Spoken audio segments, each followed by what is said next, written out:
આવતીકાલે યોજાનાર બરોડા બાર એસોસિએશનની ચૂંટણીને લઈને મતદાન મથકનો રૂમ ડિજિટલ ટેકનોલોજીથી સજ્જ કરવામાં આવ્યો છે। ભારતના ઇતિહાસમાં કદાચ પ્રથમ વખત કોઈ વકીલ મંડળ આટલી હદ સુધી ટેકનોલોજીનો ઉપયોગ કરી રહ્યું છે। રિયલ ટાઈમ ડેટા અને લાઈવ ટ્રેકિંગ દ્વારા લોકશાહીના પર્વને વધુ મજબૂત બનાવવાનો આ પ્રયાસ છે। સામાન્ય રીતે ચૂંટણીના પરિણામો માટે કલાકો સુધી રાહ જોવી પડે છે, પરંતુ અહીં દરેક પડતો મત ઇન્ટરનેટ પર લાઈવ અપડેટ થશે। આ પ્રક્રિયા માત્ર વડોદરા પૂરતી મર્યાદિત નહીં રહે। લિંક દ્વારા દુનિયાના કોઈ પણ ખૂણે બેઠેલી વ્યક્તિ જોઈ શકશે કે અત્યાર સુધી કેટલું મતદાન થયું છે, કોણે મતદાન કર્યું છે અને કોણ બાકી છે તેની વિગતો લાઈવ ઉપલબ્ધ હોવાથી બોગસ વોટિંગની શક્યતાઓ નહીવત થઈ જશે। સમગ્ર પ્રક્રિયા સીસીટીવી કેમેરાની કડક નિગરાની હેઠળ થશે, જે શિસ્ત અને સુરક્ષાની ખાતરી આપે છે। પારદર્શિતા એ લોકશાહીનો આત્મા છે અને વડોદરા વકીલ મંડળે આ આત્માને ડિજિટલ માધ્યમથી જીવંત રાખ્યો છે।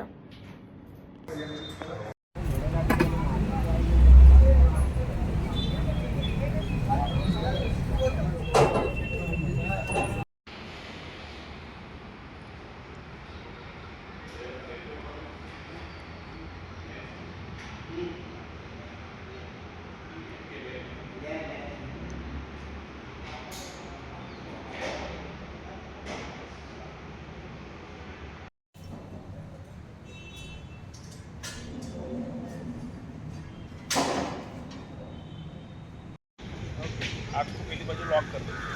પ્રોબ્લેમ છે ને અહીંવાળો અહીં ઘૂસી શકે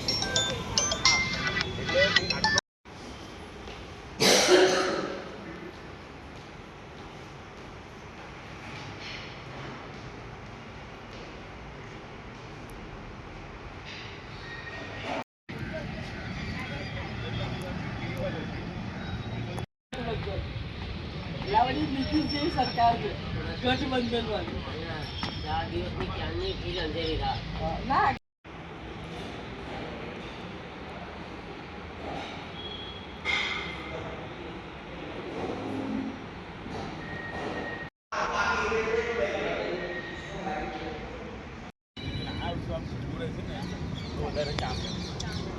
નેચરલ લાઇટમાં થોડું સારું રહેશે, આપણે લાઇટ વધારે મારવી પડશે। એટલું બધું બંધ પેક થઈ જશે।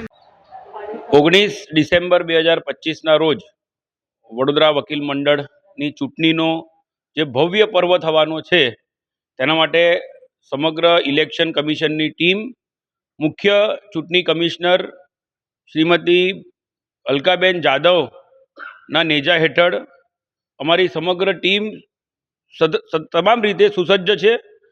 4,500 મતદારોને આવકારવા માટે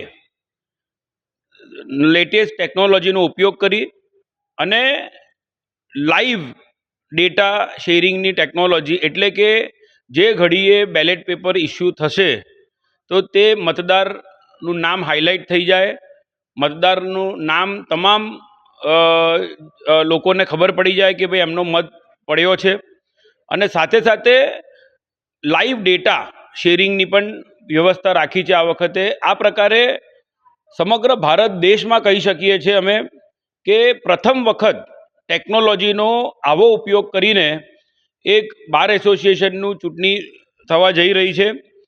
પારદર્શક તો રહેશે જ, પરંતુ ઐતિહાસિક એટલા માટે કે પ્રથમ તો 4,500 જેટલા વકીલોનું મતદાન થવાનું છે, અને અમે એ પ્રકારે આયોજન કર્યું છે કે પૂરેપૂરા એટલે જો 100% મતદાન બી કરવામાં આવે તો છેલ્લી ઘડી સુધી પણ કોઈ પણ મતદારને કોઈ પણ પ્રકારે પોલિંગ બૂથ સુધી આવવા માટે તકલીફ ન પડે। પોલિંગ મથકમાં 66 જેટલા પોલિંગ બૂથ ઊભા કરવામાં આવ્યા છે। સાથે સાથે એકદમ નિષ્પક્ષ ચૂંટણી છે, એને અમે તમામ જે કેન્ડિડેટ્સ છે એમને આશ્વસ્ત કરવા માટે સીસીટીવી કેમેરાનું પણ ઇન્સ્ટોલેશન થઈ ગયું છે। સમગ્ર એડવોકેટ હાઉસને અમે વાઈફાઈ ઝોનમાં તબદીલ કરી દીધી છે।